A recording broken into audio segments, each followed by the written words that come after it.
Hello, Pokemon trainers, and welcome back for the third match of our Friday broadcast. I'm really looking forward to seeing what action is going to be happening at this halfway point, and I'm delighted to be joined behind the desk for the first time by Stefan Mott, more known as Pengi. Brilliant to be casting with you for the first time. How are you feeling? Really good. I remember we were kind of hyped to cast last year, and then it just didn't I work. know. So I'm excited to be here with you, Lou. It's going to be really, really fun. We've got a pretty awesome match coming our way between United States and Sweden. And hmm it's we've seen some pretty cool ones today already, but a little bit on the one-sided side. So we'll have to see if things change up a little bit in this match number 3. Yeah, games 1 and 2 have been extremely dominant, hyper-offensive teams. A lot of trick room shenanigans potentially being played out as well. So I wonder if game 3 is going to follow the same thread, or maybe go down to the more slow and steady, lots of turns, lots of ball position switches that we've seen in many games before. And you can see it's going to be the third one on our roster here between Joseph, Ugarte, and Albin, Junehammar. And I'm looking forward to seeing what they're going to be bringing. Yeah, and of course, this is going to be from the United States versus Sweden. This group is in an interesting spot right now. After week number 1, there weren't any draws, so we do have winners and losers in this group. But both of the matches were 5-3s to their respective winning teams, so close matches. The United States, kind of a team that you expect to dominate when you get into a group stage like this, and of course, Brazil is also in this group, so along with Norway, so it's a bit of a tough one for the Scandinavian sides. Brazil and the US are very, very strong, but despite losses on both sides for Sweden and Norway, they did come very, very close to at least pulling out a draw in week number 1. So it's going to be interesting to see just how close these matches end up being by the end of this week. Yeah, and like you mentioned, the United States are one of those countries that I think a lot of people have their eye on and are potentially rooting for as well to go very far in this Victory Road World Cup. If we take a look as well at kind of how things are shaping up already, it is 0-0. There is all to play for between Sweden and the United States. And I love being at this point of the competition where it literally is no scores on the doors. And this will kind of set the tone for how the matches between these two countries are potentially going to play out. Yeah, I mean, this is a very, very important one for a lot of different reasons, of course. You want to set the pace in your team's favor, of course. On top of that, though, if you're Sweden, if Albin manages to take this, you've already knocked down one of the United States' best players in Joe hmm Ugarte. So it's a really, really big match for Sweden here. If they can come away with a win, it is going to make things a lot more difficult for the US here, because Sweden, one of the things that's cool about Sweden is that, we know them as a country that has a lot of pretty solid VGC players. We expect them to do pretty well. But something that stood out to me in the qualifying stage is that not only did they do pretty well, they looked way stronger than I initially expected them to. So this is a team that does have to be respected by the US. And if Albin's able to come out here and continue on from a 3-0 record that he's already established for himself, things are going to start looking very interesting in this match. Yeah, that's the thing. Like you said, going 3-0 already using the exact same team, it's really carving out a strong reputation for yourself and giving yourself this idea that you're the formidable opponent using this team as well. And it's a little bit like, who's going to stop you? Who's got the team that's going to be able to counter it? And particularly when, we saw in the preview while we were waiting for the match to kind of get started, we know that there's going to be a Shedinja on the team as well, which is always an interesting Pokemon to come up against. And whether you have the utility to be able to kind of deal with it, you would have to find out. I mean, look at the accolades from Joe as well on the United States side of things. He is a well-renowned player, always trying to push for those top places. Was able to become the regional champion in Portland in 2020, which really was his breakout into the VGC scene. Became a finalist at Daytona, and then in those international stages has been able to clutch top 4 at both EYC and NAIC. And he is someone who is so hungry to get that first place spot. So he's going to be really trying to do it for the United States. The other side of that coin, of course, though, is that Joe is a player who legitimately believes, with very good reason, that he has a shot at winning the world championship. So now, when that's something that we have to consider, we're about 2 weeks out from Worlds. Does Joe really want to show the teams that he's been working really hard on here? Albin, this is what he has to play for right now. World Cup is Albin's bread and butter. He's dominating right now. He's happy to just show out. Obviously, this is a team that he's very comfortable with, having used it 3 times already. But when you're talking about a player like Joe, it's going to be really there's the big calculation to come in on, do you really show your best team, or do you bring one that you're maybe less comfortable with, but you're pretty confident with, Yeah, I completely agree. And that's kind of an interesting mindset coming into this latter stage of the World Cup competition. We're in week 2 of the group stages here. And although you want to try and get the win, like you've said, do you want to reveal information that could be critical for you at a future tournament? Taking a little look at the teams, though, we're so commonly used to seeing, I think, Joe running something like a Groudon, but there's no Groudon to be seen here. Instead, the core combination is going to be of that Zacian and the Calyrex Shadow Rider. So really finding a need for speed on Joe's side of the field, along with that classic Fire Water Grass core with Incineroar, Rillaboom, and the Blastoise.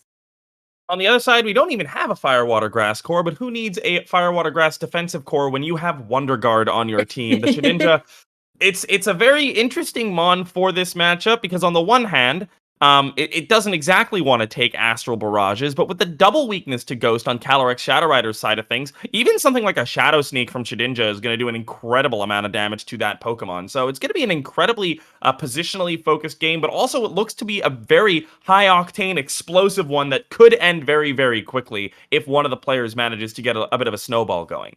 Yeah, a lot of hyper-offensive Pokemon here. The Calyrex, Zacian, Kyogre as well when it gets into the right environment. I mean, I don't see a Groudon, so it looks like the rain is going to be dominant on the battlefield. But also when you look at both teams, we have got Triple Genie across them all. With these are the Pokemon that can be expert in supportive roles, whether it's through their ability, whether it's through their move choices, or again, in the form of something like a Thundurus, it can make an excellent Dynamax Pokemon, being able to use something like the Max Airstreams to get the speed boost up on your side of the field. And on the alternate side, Landorus, well known for doing that as well. So interesting to see all the genies, and I wonder which one is going to be, I suppose, the victor out of the 3 by the end of the set.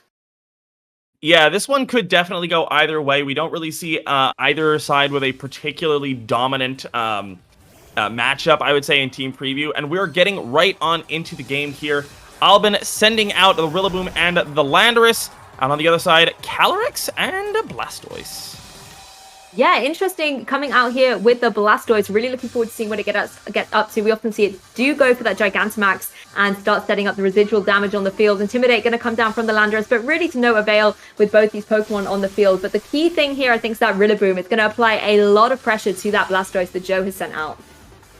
Yeah, and of course, 2 Pokemon on this field with the Rillaboom and the Blastoise that do have access to Fake Out. We do see that Joe's not actually going to be running it on his, but the Rillaboom applies a lot of pressure into this team just in general. It doesn't hit super effectively into the Calyrex Shadow Rider, but a Grassy Glide is still going to do quite a lot of damage because, Shadow Rider, not the most defensive Pokemon.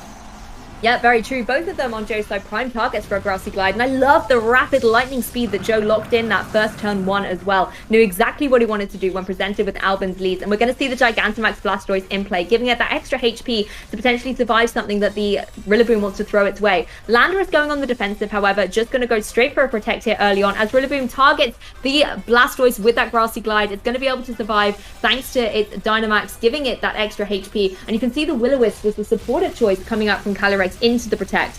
Blastoise is free, however, to go for Gigantamax move into the Landorus, and look at how much damage it does even through that Protect, Stefan.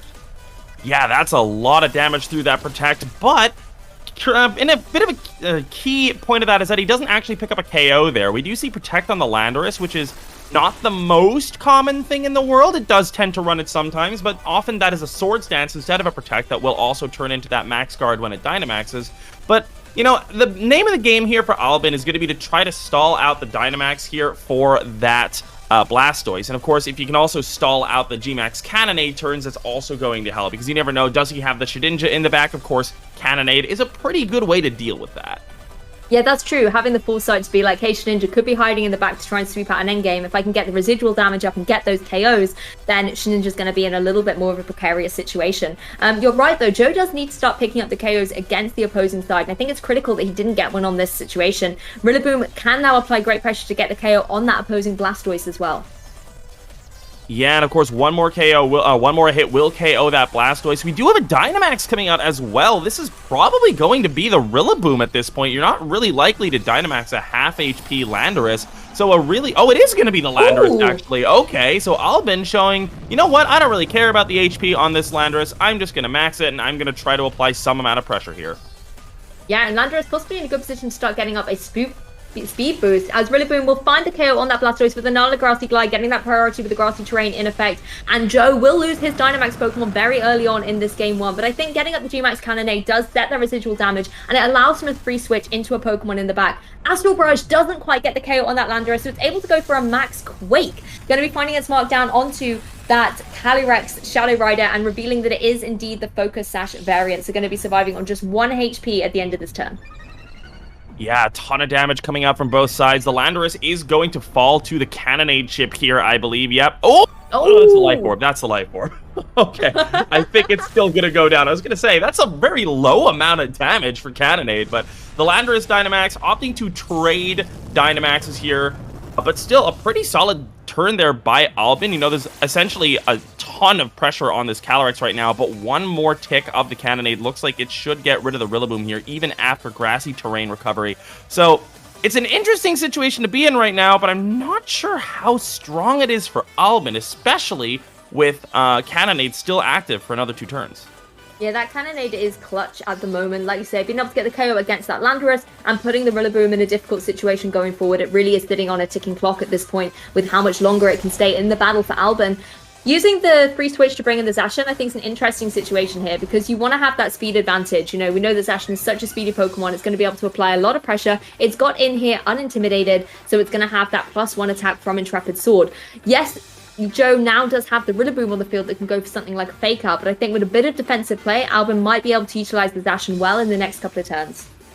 I think right now the biggest question is, what does Albin have in the back? If it's a Shedinja, I don't really see much of a way for him to get out of this because the Rillaboom is going to go down here to the Fake Out plus Cannonade chip. And if it does go down, well then the Shedinja comes in, there's still another turn of Cannonade. So the double protect here from Albin, maybe he actually lives after the Grassy Terrain recovery, but the HP on that Rillaboom looks very low. Yeah, the defensive play, I think, does suggest what you're alluding to in the back there, that it could indeed be the Shedinja and Albin just trying to stall out these Cannonade turns. I wonder how much it is going to do to that Rillaboom. Obviously, we see it do the damage to the Zacian here, but still sitting pretty healthy, particularly with the Grassy Terrain recovery on the field. But the Rillaboom is the one to keep your eye on. How much is it going to do? Oh, it does get the KO. Yeah, so that's going to go down there. A little bit unfortunate that the end of turn resolution deals the damage before the Grassy Terrain recovery there, but that's going to be that for the Rillaboom, and we'll see what's in the back. It is Kyogre, though, so not going to be the Shedinja. You're still facing down a Rillaboom on the other side of the field, so it's not necessarily the best thing in the world. But, you know, there's definitely still outs here for Albin. I think, you know, maybe relying on something like a Will-O-Wisp miss here from the Calyrex, but we'll see. I mean, this is going to be really Joe is in the driver's seat here right now. Yeah, definitely. It looks like the double protect really was just to stall out the Fake Out, a tried and tested strategy against a Fake Out user. But you're right, Kyogre is certainly in a difficult situation. It's almost like the tides have turned. The Rillaboom on Albin's side originally applied so much pressure to the Water-type Blastoise on Joe's side, and now Joe's kind of taken that trick and using his own Rillaboom to deal so much damage to the Kyogre that it gets a one-hit KO against it. That Restricted is down and out before it's even able to utilize any moves, leaving Calyrex free to go for the Will-O-Wisp into Zacian, and it's a bit of an uphill struggle for Zacian anyway, but with the burn, the offensive pressure is just not going to be there to claw it back for Albin.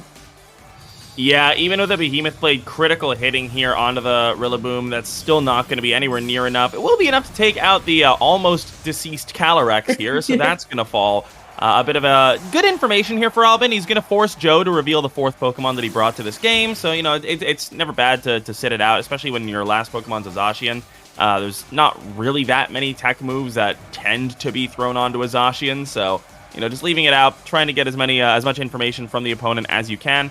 Even potentially staying in to see what the difference between the Zacian and speed tiers here might be very important for Albin. Yeah, that's true. You want to utilize every opportunity you can to try and gain information, and particularly, like you said, Zacian's a Pokemon that has a pretty standard array of sets, so you're not going to necessarily be giving away too much information. It can be quite easily predicted, so it's a good opportunity for Albin to maybe try and, like you say, get those speed tiers underway, or maybe just try and glean a little bit about the damage output potential from Joe's Pokemon in case this endgame situation occurs later on. Rillaboom is going to go for the Grassy Glide. You can see it doesn't do too much damage, but enough to push it over the 50% on the HP bar, as the Zacian on Albin's side is able to go first with one of these powerful Behemoth Blades, brought down obviously by the burn. It's going to do about a third of damage into the Zacian on Joe's side. That's really interesting and good information there, because oftentimes you'll see the Zacians on a Calyrex Shadow Rider team run very fast, and you'll see the Zacians on a Kyogre's team generally be a little bit more towards the bulky side. But Albin's outspeeding Joe's there is pretty interesting, actually. We'll have to see if that comes into play and affects game number 2 at all. Yeah, like you say, it's not what you would predict on those particular core setups. But interesting that it did go first. Maybe it was a speed time, maybe not. And possibly in game 2, it's information that Albin could use to his advantage. But I mean, we've already talked about how on this broadcast on a Friday, it's been quite commanding battles from the start. And I think Joe came out with in a bit of a precarious situation. But as soon as he got that cannonade up, the driving seat just momentum switched right back to him. And he was able to just pilot the team perfectly. Yeah, I'm a little bit confused about the decision to Dynamax the Landorus there with the Kyogre in the back. It really did make it look like it was a Shedinja in the back. And in that case, like, okay, yeah, you want to Dynamax this, try to get a little bit of a momentum, maybe hope that it survives one more turn so you can stall out one more Cannonade turn. But without the Shedinja in the back, that makes the whole game plan a little bit weird.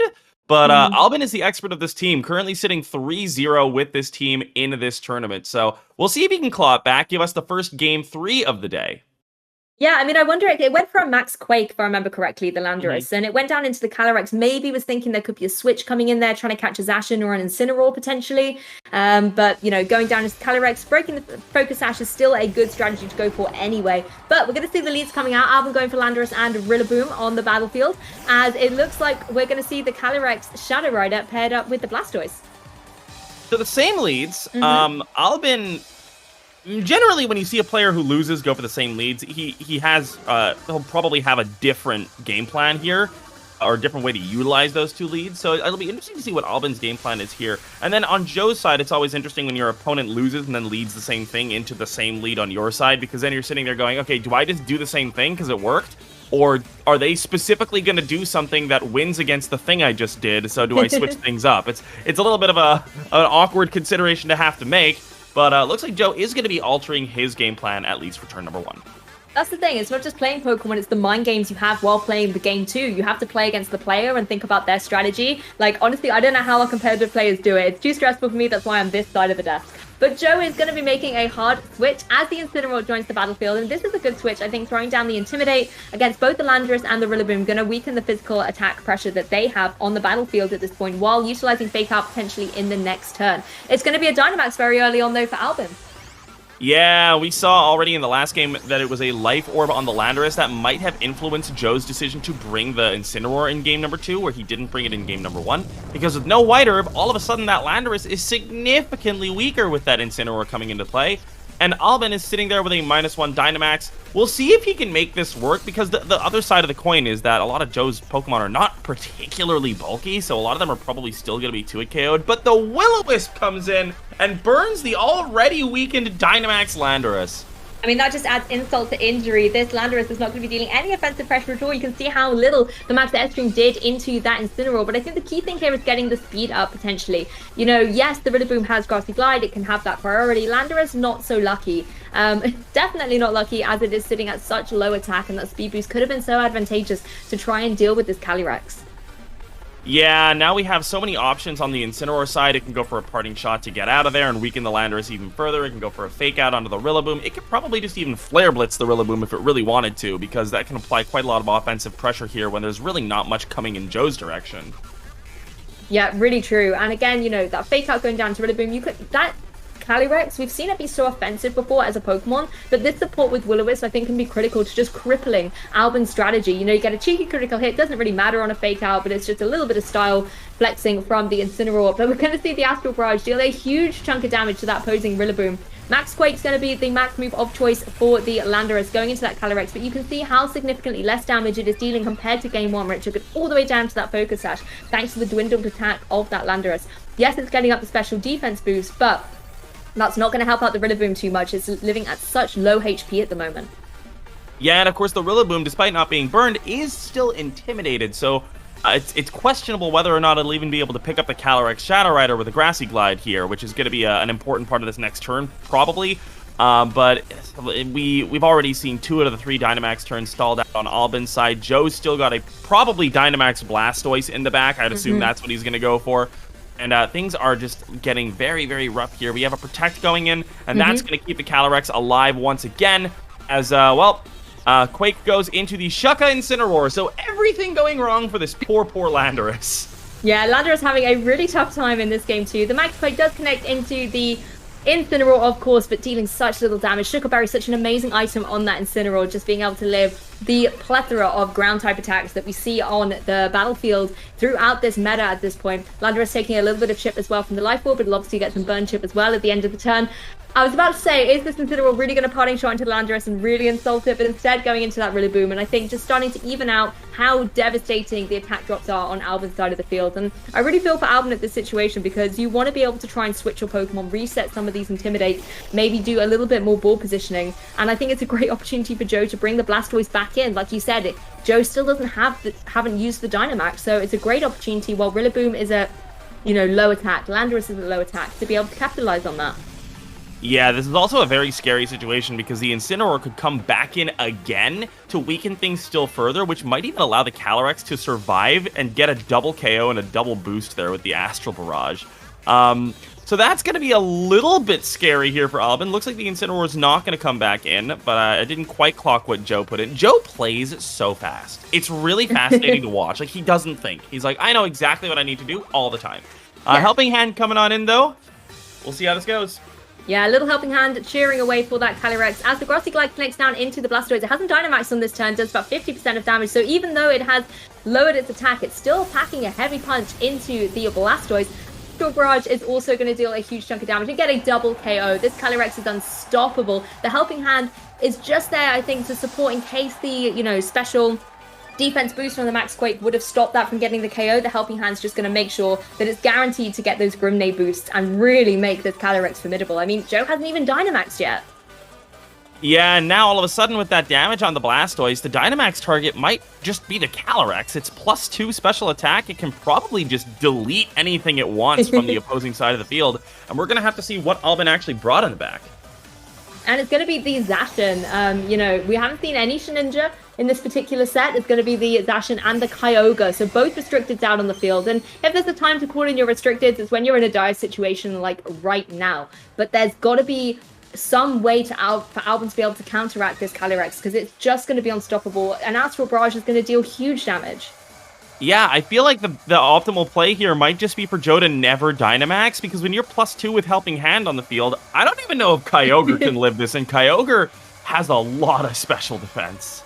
It definitely does, but the fact that as well Albin's already used his Dynamax with the Landorus means that Kyogre's not able to double up that HP stat and really kind of show off its defensive capabilities. I think the boost and Helping Hand, I mean, even if it doesn't pick up the KO against the Kyogre, what is Kyogre really going to do at the situation to the Blastoise, for example, that could then pick up the remaining chip later on? Helping Hand comes out once again. Kyogre is going to interestingly move first and get the... Oh my gosh, Calyrex is gone! Calyrex is gone! That's a gigantic reveal there by Albin. That's actually Scarfed. I would not have predicted that to be Scarf based on the actual team preview, and suddenly it's a 2v2. Now, Albin, of course, locked into Water Spout means that if that Kyogre takes any damage, it's not going to accomplish anything anymore, essentially. And Joe does still have the Dynamax option, but the Zacian might be able to pull this out at the end of the day, because the Kyogre, it's going to go down to the Rillaboom, but Incin on very low HP and a Rillaboom into an opposing Zacian, Albin might still be able to do this. I am shook at that stage. We said the restricteds are what you maybe need when you're pinned into a corner, and they are certainly delivering for their trainer right now. I mean, yes, Incineroar is normally a really good Pokemon against Zacian if it wants to go for something like a Flare Blitz, but the rain is up. That's always going to be detrimental to the damage output the Incineroar is capable of giving. I think having the utility to go for the Dynamax on something like the Rillaboom is going to be key here for Joe. It gets the extra HP as well, but you don't even need the Dynamax. We saw, I think, a Grassy Glide just picks up the KO straight away against Kyogre. So maybe Joe can leave it for a little bit later on to see exactly how the end game is going to come out. Fake out into the Zacian, I think, is really wise here. You know that the Kyogre is scarfed. It can't go for a Protect. It's going to go down to this Grassy Glide, and now Joe has pivoted a great position where it is a 2v1. There's one significant problem with this situation where it would normally look very favorable for the Incin/Rillaboom side of things. The Rillaboom doesn't have high horsepower, and that's not always a given on a team. You don't know if it's going to have high horsepower. Personally, I tend to not run it. Wait a minute, did that Incineroar have Protect? I mean, that's something you don't see every day. I mean, a lack of high horsepower, then let's throw a Protect on the other Pokemon. Joe is really throwing all the curveballs at us here. Rillaboom is able to go for the Grassy Glide. You can see how little damage it is dealing, though, even in the grassy terrain. And Zacian goes for the Play Rough into the protecting Incineroar. And I think Joe really calling perfectly that was going to be the target for that Zacian. All right, now, of course, Joe does still have the Dynamax, and what he's going to use on the Incineroar and not the Rillaboom here. Interesting decision. G-Max Drum Solo was such a strong move that and like Rillaboom is generally built to survive a Behemoth Blade, especially after an Intimidate. But we'll see. The reveal on Play Rough into Incin, though, makes it look like that probably isn't carrying Sacred Sword. So this might just be the play. Yeah, exactly. If it's not carrying Sacred Sword, then the Dynamax getting the extra HP, you know, also contending with a potential Play Rough miss, it could be interesting here for the Incineroar. And I always love to see a Dynamax cat on the battlefield as well. Grassy Glide's going to come out from the Rillaboom once again, just doing a little bit more chip to the opposing Zacian. But of course, the way this BTS work, Play Rough is going to come out from Zacian first of all. And the Incineroar is going to be able to survive it. It's able to go for this Max Flare. Yes, it is raining. That's a little bit unfortunate. But the Max Flare is more than enough to pick up the KO. Yeah, critical hit coming in clutch there to end it that turn, but there was just enough damage being dished out by that Rillaboom that I think Joe probably would have had it. Regardless, what a great fight back from a surprise Scarf Kyogre. That's like, we've gotten to the point in the meta, right? I feel like every meta with Restricted starts with Scarf Kyogre and Tornadus, and then it just goes away into like normal Kyogres, you know, Life Orb, AV, Mystic Water, all the other Kyogres. And then when you're at this late juncture in the meta, then all of a sudden bringing back the Scarf Kyogre could be such a huge surprise that it'll just catch people off guard. And it almost did there for Joe. Yeah, it's like the kind of life cycle of Kyogre with all the different items that it gets. You haven't expected it to come around and have that choice Scarf. And I think keeping that so secret into this game too was amazing for Albin. You know, not revealing it in game one. I mean, it got KO'd straight away by a Grassy Glide. How could you reveal it? But still, the fact that that information was kept secret allowed him to kind of throw Joe for a kill to there. But Joe, being Joe, was able to come back with his masterful play and really quick clicking on the switch as well. I can't believe he's so sharp at, you know, thinking exactly what he wants to do. Those calculations are amazing. Yeah, and just a really, really well played set there by Joe, all told. Even when he was hit with a little bit of a surprise move, still managing to clutch it out in the end. Almost winning game 2 without Dynamax, but overall, you know, it's a tough situation to be in when you're Albin coming into this week, because I feel like on the one hand, if you have a team you're really comfortable with and it keeps working, it's hard to justify dropping the team. But then if you keep running it, then you risk being super scoutable and super counter teamable. So. You know, I respect him continuing to bring it. If you're 3-0 with it, you might as well ride out the storm, see how many wins you can get. But, you know, Joe is just the highest caliber of player that we have in this community. So Albin, unfortunately, losing his unbeaten run here, but there is still so much to play for in this match. This was just the first of 8 matches here in Sweden. Still has plenty of opportunities to claw their way back. Exactly, and we still have one more match for you today on the Friday broadcast. So Rivendell and I are going to sit back and relax and watch you and Evan take it away after this very short break.